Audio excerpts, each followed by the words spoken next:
Okay, call to order East Lyme regular Board of Finance meeting. It's March 9th, 2022 at 7 o'clock.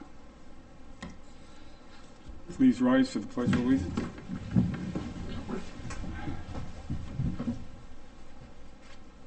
Pledge allegiance to the flag of the United States of America and to the republic for which it stands, one nation, under God, indivisible, with liberty and justice for all.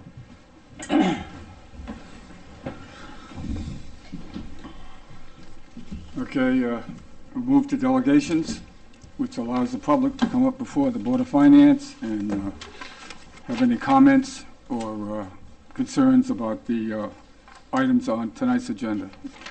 Is there anybody in delegations who would like to come up? Any delegations? Not seeing any. We'll move on to reports. No, approval of minutes. Does anybody have any corrections or changes to the minutes? I'll move to approve the minutes of the regular meeting, February 9th, 2022. Second. I'll second.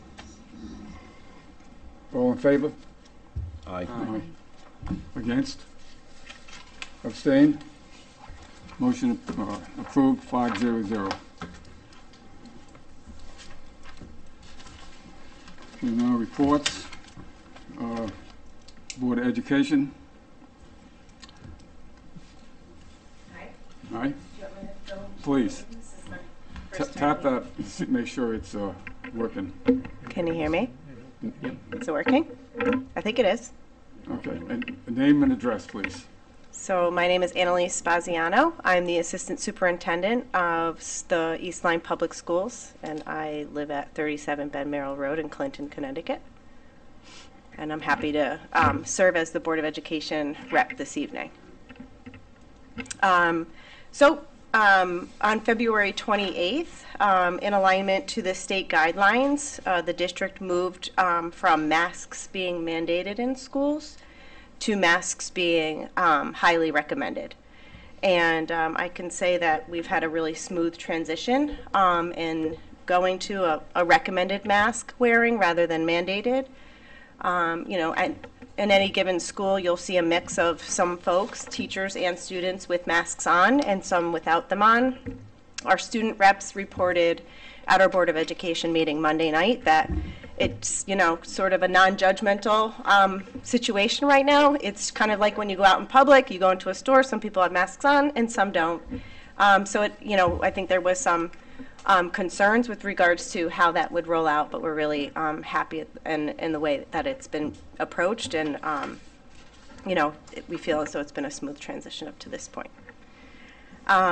On Friday, March 11th, we have a full professional development day for teachers, so students will not be in session, and we will be offering a variety of opportunities for for teachers to provide in professional development. Some of that will include department work. We have 12 of our departments coming together to engage in some curriculum development and revision, but we also have sessions for teachers to choose from, such as structured literacy at the elementary level, sessions on math workshop model.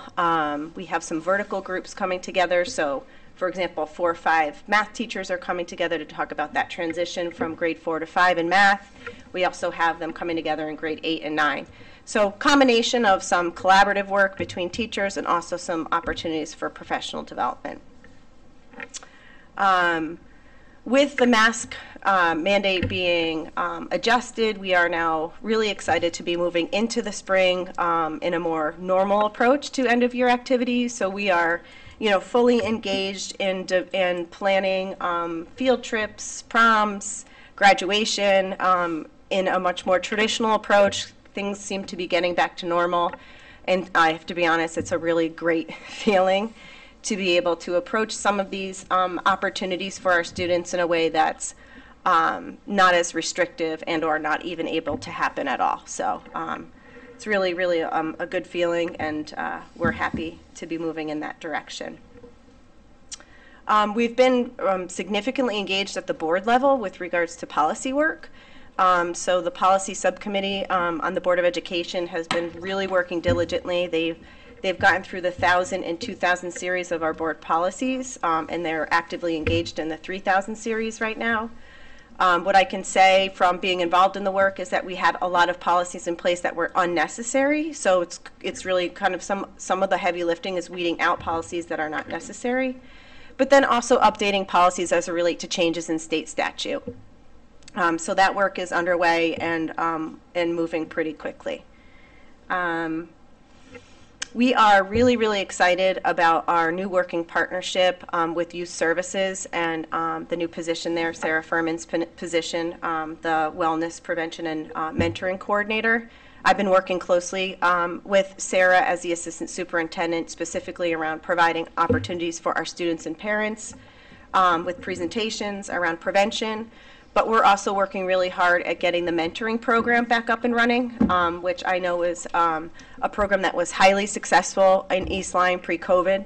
This is another one of those opportunities that we're bringing back now that some of our restrictions are lifted. So Sarah and I are working very closely on that.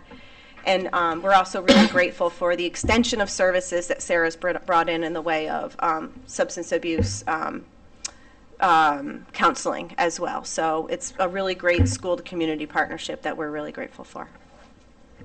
And I would just say, lastly, we'll see you in a couple of weeks when we bring our budget forth to the Board of Finance. I believe it's a week from Monday. So that's my report. Do you have any questions for me? Yeah. Yes, you mentioned policies in the 1,000, 2,000, 3,000 series. Correct. Could you tell us what those numbers represent. So I'm going to do my best effort here, and I don't have them in front of me, but they're mostly sort of administrative side policies, so administration, community relationships, and I think the 3,000 is business. So maybe not in that order, and I know for sure 3,000 is business and finance. 1,000 and 2,000 are either community relations or administration. Okay. Yeah. Thank you. Yeah.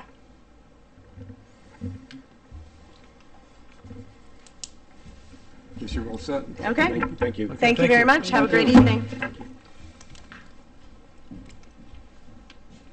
Next report for selectmen.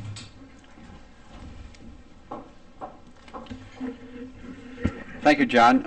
To follow up on some COVID things, a week ago, the Southeastern Connecticut Council of Governments had a conference call with, or a Zoom meeting. We don't call them conference calls anymore, they're Zoom meetings, with both Ledge, Light, and Uncas, the two health districts that represent basically all the cities that are covered in the area.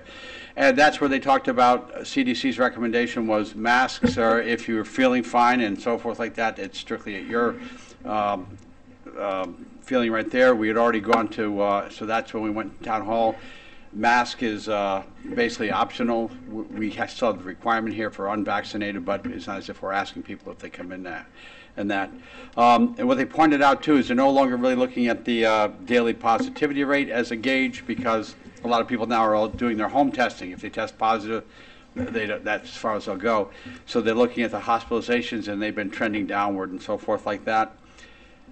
We've heard a little bit about a new variant, that Omicron B. They said it's been around for a while. Don't worry about it.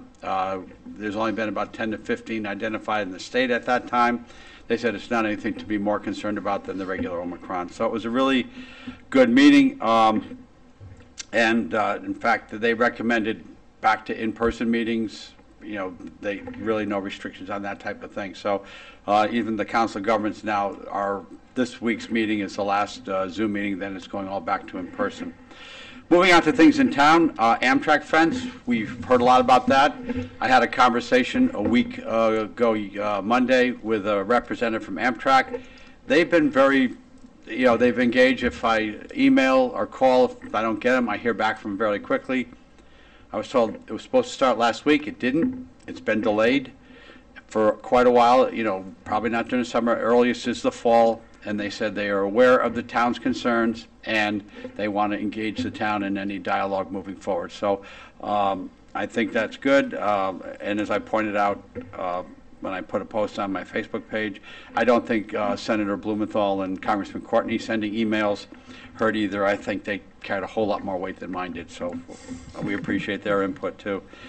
185 Main Street, as you can see, that had a nice article, and I was talking to the person developing it yesterday, and all the $1 million plus condos are under deposit, and I think all but 3 are left, are already, people have already put deposits on, and they're hoping for July 4th to be up and running and everything functioning there, which when I think of, okay, if it's on the tax rolls by October 1st, see, where we immediately start thinking.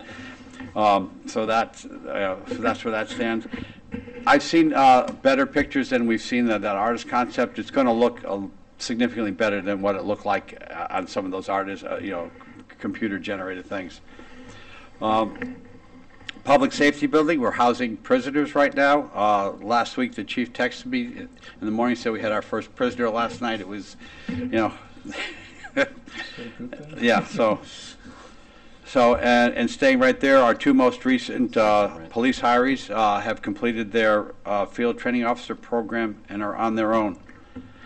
Some good news regarding taxes, and I might cover this too, but with the tax sale that is planned for April 21st, we've had several people come in and pay delinquent taxes going back to where we've raised several $100,000 that weren't anticipated. And the Gateway complex sold, and we got our conveyance tax revenue from that was, because it sold for $138.9 million, we got $352,000 of unanticipated revenue. Conference call yesterday again about the Route 161, Route 95 construction that'll come next year in 2023. We don't have dates yet, but they talked about the detours. There'll be a 48-hour, and I think everyone should try and pattern their vacations around the time frame once we know them. But for 48 hours, 95 southbound, all traffic will have to southbound traffic will exit at exit 75, come through the four corners, and get back on, go down 161 and get back on then, because there will be no bridge in the southbound lane, because they'll remove it, and they have one that they put an already built one in. We don't have a date yet, but that will be it doesn't matter when they do it, it will not be a good 48 hours. And then the same thing will happen eventually on the northbound side, but that is off 74 and, right across 161 and back on, because they'll be able to do that. And during the same period, for about a 2-week period, 161 at the overpass there, at the 95 overpass by 74, will be closed for 2 weeks at night, from 8 at night till 5 in the morning. Be detoured around that. Obviously, they'll be working with fire departments. That we saw that. I mean, but we don't have any even close to having dates yet. But they're just telling us what the detours will be like. And if you're coming down 161, what they'll do is they'll detour you onto 95 up to Society. You go back over 95 and get back on at 73 and come down and get off at 74. So as soon as we know it, people can plan their vacations. So this is Restaurant Week in town. So if you haven't, make sure you go out and enjoy some of the several places we have here. I've hit a few. I'll hit a few more. Monday, we had the official unveiling of the plaque naming Tim Hagen, the Tim Hagen Pool, not the Dr. Tim, but Tim Hagen. And I did a proclamation for him, and it was the end of the day, so I figured Tim Hagen Day would already be over, so this is Tim Hagen Week in East Lyme. So we gave him a whole week. And going on to sports, the ECC basketball team for the first time since 2003 won the ECC championship. Rob Rule had to wear a Viking hat the following day. If it had gone the other way, I would have had to wear a Lancer hat, so it worked out well. And our ECC cheerleaders won the ECC competition, and they've also finished third in the state competition, and they haven't finished that high since '96. And the last thing, I just today got an Infrastructure Investment and Jobs Act email from Senator Murphy's office from a gentleman who is basically coordinating those, and I'm going to contact him because it has all the dates and so forth for some of the grants that are going to be available coming up for, the first one is for something that wouldn't affect us because rail and bus service doesn't really affect us, but moving on there. So that's it. Any questions? Okay, thank you. Thank you.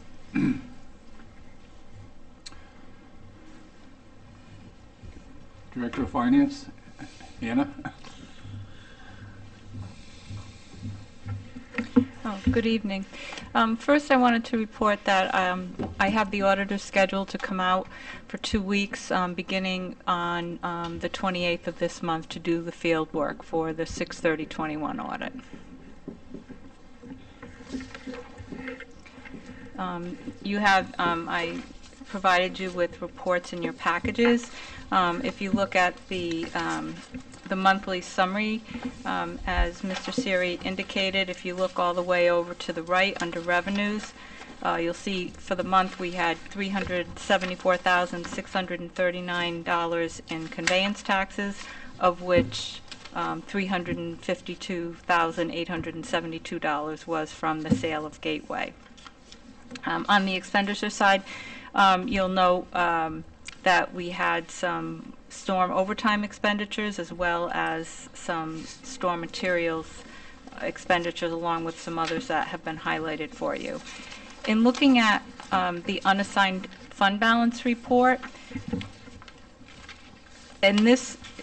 so when I prepared this, I really did not consider, I took what we might get from the tax sale, because at that point we hadn't really started to see them trickle in. So now, as Mr. Siri indicated, we actually had received payment on the largest account that we had on that list this week, along with, I think there were 4 or 5 others, and then previous to that we had a couple others. So we've had 7 or 8 make payment. And so according to the attorney that the tax office has been working with, once you start to see payments, we'll continue to see this occurring up until the point that the tax sale is scheduled. So I think that's some good news for the town, because it's really going to boost our operating results at the end of this year, thus our unassigned fund balance. I think we do have a fund balance policy in place, and we really, at the time that we established it, we really focused on, let's get our unassigned fund balance up to the 8% mark level. And so now we're approaching the recommended 15% level. So I think it's time that we look at, okay, once we get to 15 and possibly even exceed it, let's have a plan, of objectives on how we might look at applying those funds. Like, for example, we might, one example would be anything that we have in excess of that 15% level, we might want to apply to the subsequent year's budget, so that it helps mitigate any impact that you would have on taxes. Or we might say, let's set aside that balance for possible capital purchases. Those are just a couple of examples for us to think about as we might look to make changes to that policy that we have.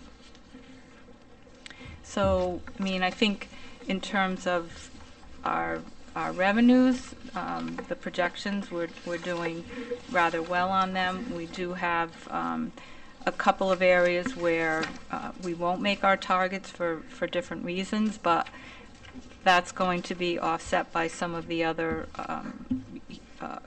windfalls that we're experiencing this fiscal year. And then I don't know if anyone has any questions. Yes, Richard. Yes, with the estimated undesignated fund balance calculation, Mm-hmm. I noticed that you've got the fund balance applied to the 2022-2023 budget, and for $500,000. And I remember last year that was a figure where I didn't really realize where it was coming from, and it seemed as though it was put in there as a line item from the previous year's push of undesignated fund balance towards helping with the budget. And I'm just wondering, with us being so close to that 15% at this point, do we need to have that as a line item in the 2022-2023 budget? Or can we, during our budget negotiations, decide how much that we want to have in there? So that'll be part of your budget deliberations, Oh, okay. looking at that. So for purposes of, doing this calculation for the board, I make certain assumptions, and so that's how these, projections get done. And currently, the way the budget sits, if you look at the projected revenues, the unassigned fund balance is at 500,000. And so the reason that, I add back in the 307 is because in this fiscal year, we're expecting not to have to use it. So that's why you Right. add it back in. If we were going to use it, that would also be a negative number. Right. Yeah, I just remember that last year during the budget season, I wasn't alone in not realizing that money was put in as a line item through the budget, and we had to go through it I think I asked you multiple times, and it finally dawned on me that, yeah, it was put in there, but it was kind of a carryover from the previous year as to how much we had shifted to help with tax burden. Yeah, so at times, we'll use the same amount of unassigned fund balance in, year after year, but then there are other times that we change it. Okay. Yeah, I just wanted to make sure that since we've got new members on the board, that people are aware that will be a line item in the budget. Right. So, thank you. I have a question, Anna. On the sheet, general fund budget summary, down under expenditures, there's two lines that both say vehicle maintenance. One's 24,661, the other one is 27,267. Yeah. One is for police. Yeah, so I will check, and I can send the board members an email as to what the correct account is for one of them. Okay. I'll look them both up. Okay.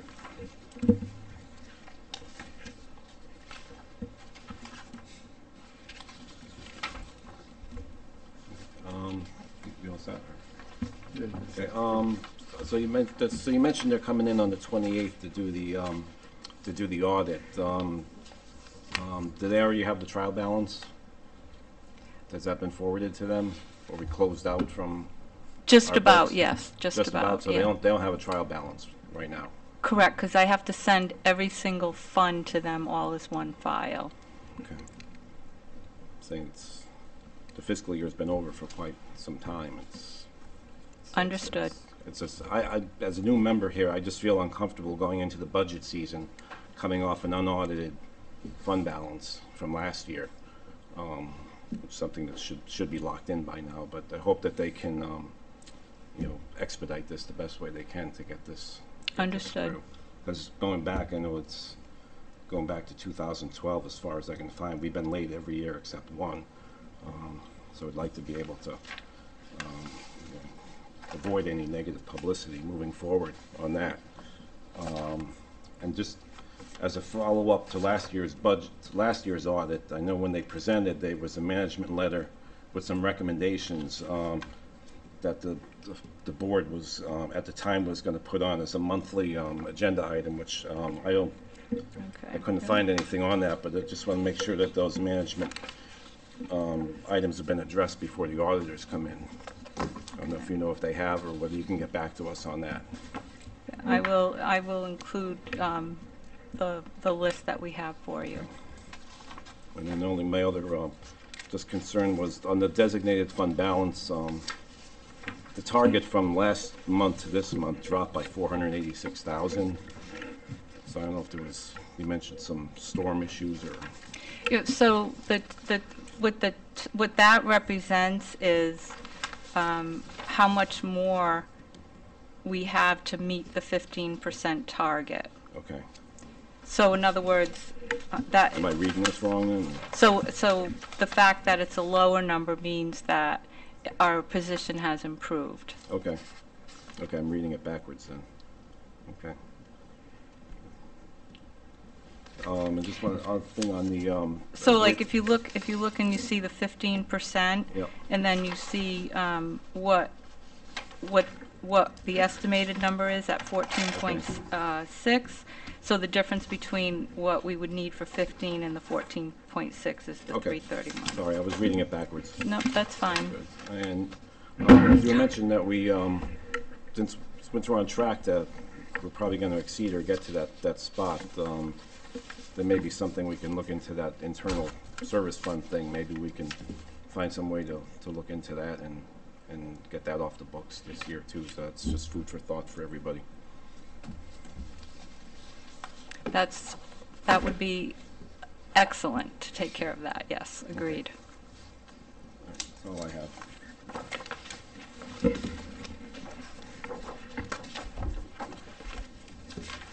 You all set down there? I'm good. We're moving on to new business. First item, we have a special appropriation concerning the Waterford lockup lease. Do you want to Yeah, speak to I that? tried very hard to make this the wager between myself and Mr. Brule, but Yeah. he was not open to that suggestion. So basically, when last year's budget, it was anticipated we'd be in by August 1st at the latest. Obviously, that did not happen, so every month was an additional $8,658. So when we moved in and ended it back on the 28th of February, it left us, owing them some money. And, we had enough to cover part of it, but we required additional funding of $27,534 to meet our obligations to Waterford. We don't have anything there anymore. We're not utilizing any of their services, so we're out of there. But we do have a little bit of, to resolve this with them. And is that covered pretty well? Okay. So the lockup in our new building, is that ready to be used? Oh, it has been used, as I Yeah? mentioned. They've had 3 people so far, 3 visitors, so no one overnight, but Good and bad. but just for processing and so forth Yeah. like that. So The other question I had was, if that's full, where does the excess go, the overflow? we could request someone else to help us, but in today's world, to have that exceed the capacity of the 3 we have would be really extremely rare, because right now basically with, as you said, that there's been unless it's a court set bond, chances are, or a serious crime, you wouldn't do that. You always have the option, if you're really crowded, you can contact one of the state facilities, but it depends upon their capacity as well. So, but no, we don't have an arrangement with other departments if needed. Didn't we used to send people up to Montville? Well, I mean, to the state police barracks? I don't think the state would do that for us anymore. No. There's no requirement to do that. Okay. But here again, if we got into that situation, the chief, I'm sure, has some type of mutual, agreements with people that we could deal with it. Anybody else have questions? Pay your bills. But we're making progress. Okay. So, Yeah, it was so nice because we were coming right down to the wire for the CO for the cells, so it was very good. Can I entertain a motion? do you have a copy of the motion?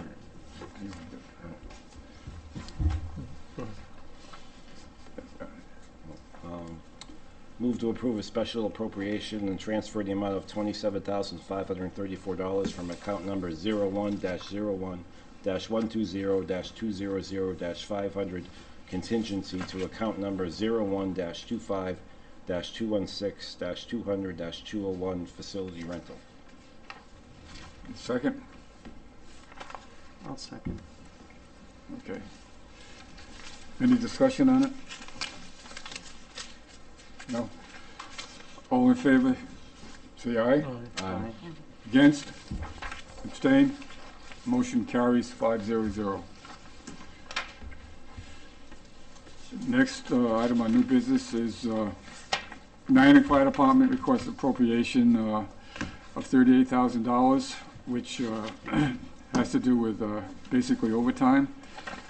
And the reason being, they went through the line item for that fairly quickly this year so far because of several items. One is the lack of part-time help for the fire department. The other is we had a big snowstorm a couple months ago, which was followed up by a smaller one. Another thing was we had that big fire at the Midway Mall, which required a lot of manpower from the fire department. And the other thing was COVID coverage. People are out with COVID, so they had to replace them with full-timers for overtime. So I don't know if the Chief Barone wants to make any comments on that? Covered it pretty good. Well, and also, too, I will say, Chief Barone kept me advised of this, and Oh, you want to really, make comments on it? really worked very hard to try Yeah. and avoid this, so. You said pretty much the whole thing. We had, when there's an incident, we call people back. Yeah. They're paid for 4 hours. You wanna- The storms that we had, we may bring in 1 or 2 people to have additional people there to Yeah. get equipment out. It just ran over, that's all. I had a couple part-time people who worked less because they were covering their own jobs because of COVID. Not because we had a COVID issue at the firehouse, but because outside entities had COVID issues and people couldn't work at that time. So I don't want you thinking the firehouse was infested with COVID, because the guys have done a great job with isolating themselves from that. It's Is there any hope on getting There's a couple guys. part-time? There's a couple guys in the line right now, Yeah. and I don't know what's going to happen with the town with the negotiations of the full timers either. That I'm not privy to that, Yeah. so I don't know. Okay, You know, we make an effort to do it. So okay. Thank you. thank you. Anybody else? Done. Have a motion? Move to approve a special appropriation and transfer in the amount of $38,000 from account number 01-01-120-200-500 contingency to account number 01-25-217-100-614 overtime Niantic Fire Department. Second? I'll second. Any discussion? Okay, all in favor of that motion?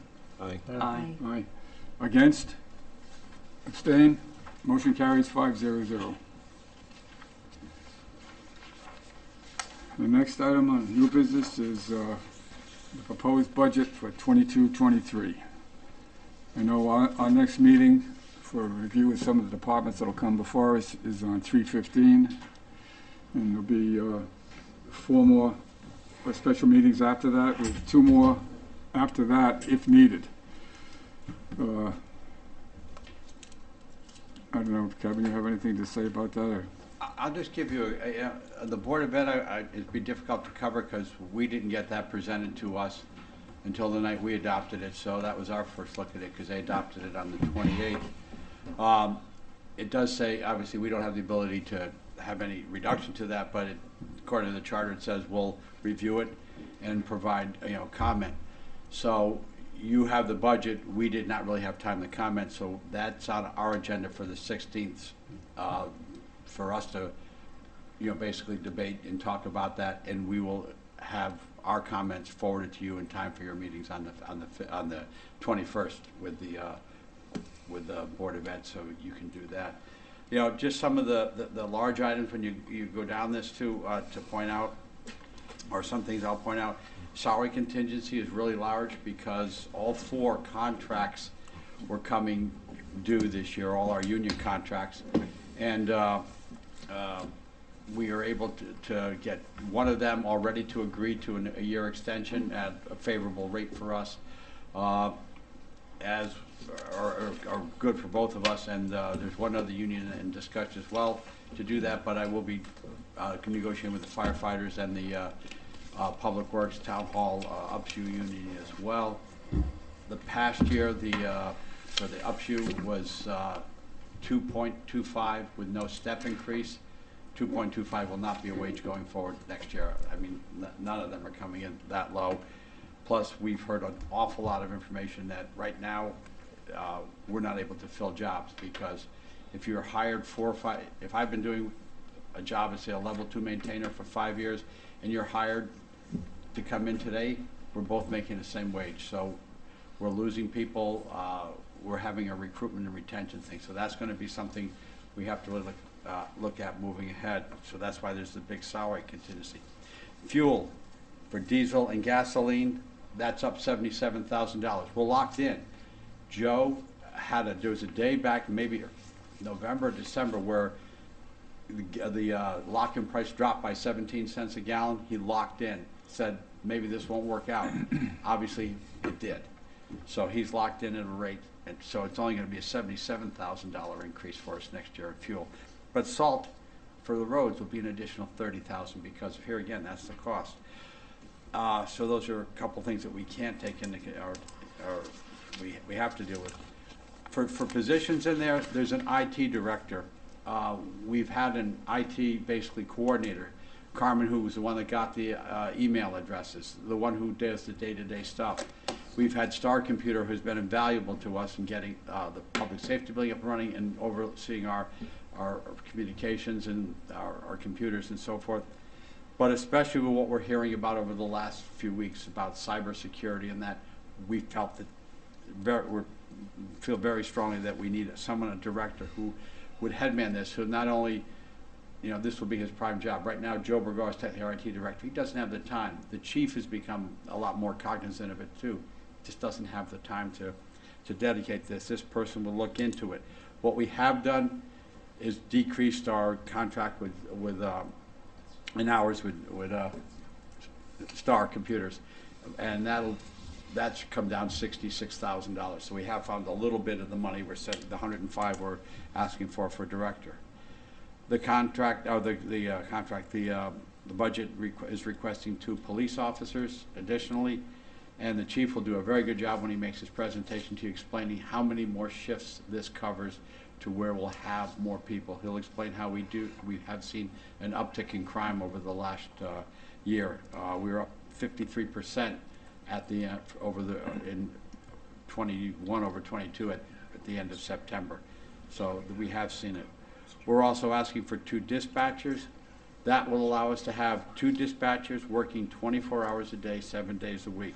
Right now, midnights have 1 dispatcher.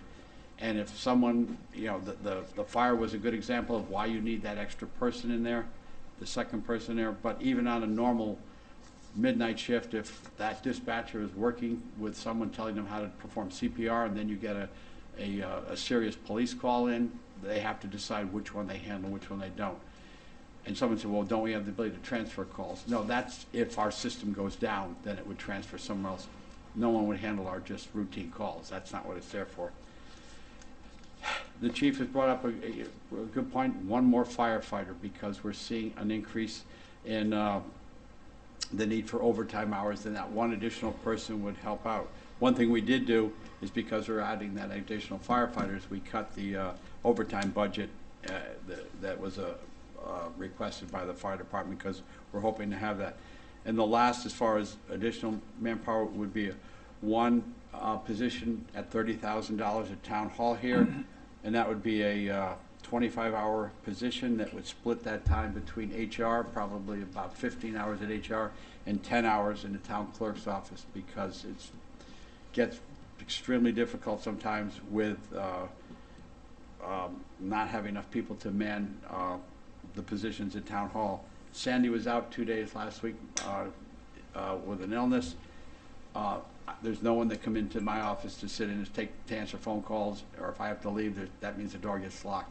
and that's something I don't want to see do. This person will be able to help out with the HR deficiencies we've identified, help out with the town clerk on a regular basis, and also be cross-trained to help out elsewhere. This is sorely needed. That's what we have as far as our large items in there outside of just the normal things. But we'll discuss these a lot more as we go forward. I have a question. On the Board of Finance's schedule for the departments coming up before us, do you have any kind of a schedule of who's going to be for us and when? The, all of the meetings, our agendas are in the front of your budget books. Okay, And it lists who's going to be, presenting at the various meetings. And it was a schedule that the board came up with, I believe, at your February meeting. you know, it was mentioned, but I wasn't sure if that was confirmed or not. Yeah, it's, Yeah. Yeah, they're right here. Yeah. Okay, all right. I believe they're already posted on this town website too. Yes. And one thing too to add to is when the ARP committee, there's any items that are going, I've talked with town council because Ann Tantor gave me the list of what you're recommending from the ARP committee. Anything that might have an impact on the capital budget, which are a couple of things, we're going to make sure we get that through the approval process first, so that can be reflected, in a positive sense for on the capital budget out of there.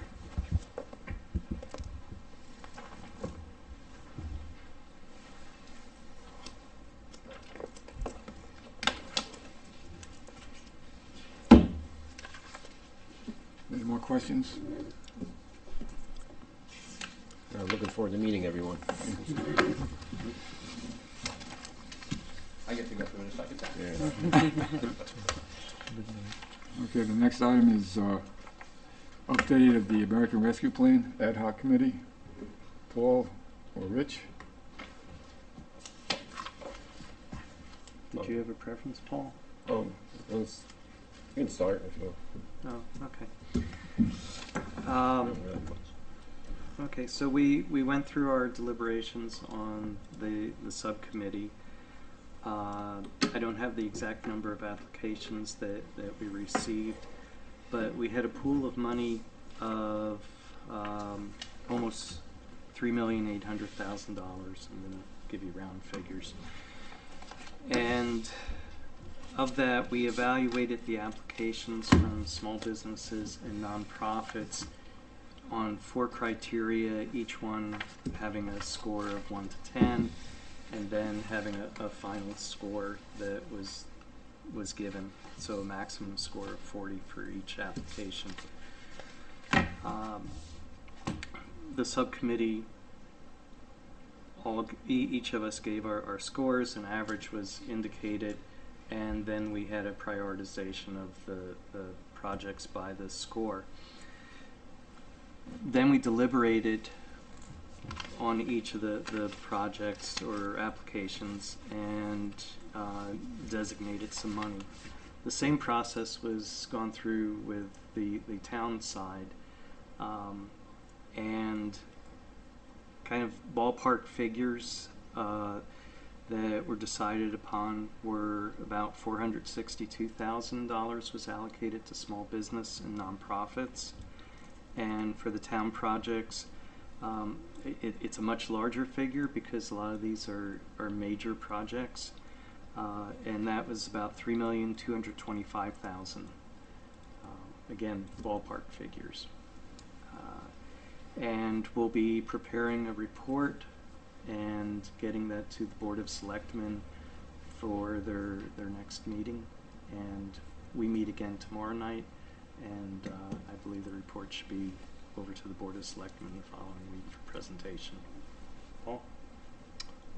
Yeah, it was just participation from the business community and nonprofit volunteers. They were very dedicated. They really put their hearts into the deliberations and the whole process. It was great to work with them, along with Rich, Ann, and Ann. I think all of you deserve a ton of credit. I mean, Ann would come in and brief me, and I've seen all this paperwork, because Sandy's been doing a lot, and you left out Sandy too. Sandy, yeah. Yeah, but she, you've done a fantastic job over a very short period of time. You've done I can't speak more highly of the work you've done. All of you, thank you. Okay, I guess, Can I ask a question? Yes. The total amount available was, and I these, rough numbers, 3.8 million, and you got close to that in what you recommended. What was the total ask? It's about 6. About 5.5 to 6 million. Okay, Yeah. all right. No. Okay. So you had some work to do. Yeah. It's kind of like a preview for budget season, but easier. Okay, thank you. you all set? Okay, that's all for new business. There was the same ad hoc line item for old business, but I think that was just taken care of. So we're moving on to public discussion. Since there's no one here, any board comments? Rich? Yeah. Paul had a good idea for use of excess funds if we get past what the goal is for the undesignated fund balance. Another thing that I would like us to consider is kind of helping out the open space fund that we have. And if we have excess over the undesignated fund balance, it might be good to do that so that the town, when there are opportunities to pursue open space, we can actually just go right to it instead of having to go through a lengthy process of figuring out how we'll get the funds. Another thing is when Kevin was mentioning the big spend things in the next year's budget, there was one position that was going to be split between HR and town offices. And I thought that currently our HR does have a part-time aide now. I thought we had approved that, or we did not? There was just 10,000. That goes away at the end of the fiscal year. Oh, okay. It was just temporary for filing and helping her just get through the myriad of paperwork she has. Oh, okay. The other thing that when she had presented for the change in her position, it sounded like one of the major responsibilities was going to be getting job descriptions kind of put into place. And I think we had suggested that maybe she could start with her own as a model for the others. And I'm wondering just where we might be in that process. She has been refining that. She found out some problems with our applications were not proper, so that was but it's been an ongoing process too. We're doing that, so Perhaps don't know if she's done hers, but we have smoothed out several others because people were being put in positions that had no job description. So we've been trying to basically do all these things that have been lacking for such a long period of time. So we'll make sure she has one too. Oh, okay. Maybe as a future agenda item, we could have an update on that from our HR Oh, for budget person. things. It's a budget thing too. It's in the budget. Yeah, Mhm. and that's all I have. Anybody else? Well, motion for adjourn? So moved. Second? Second. All in favor? Aye. All against? Abstain? I don't know that anyone has ever gone against that motion.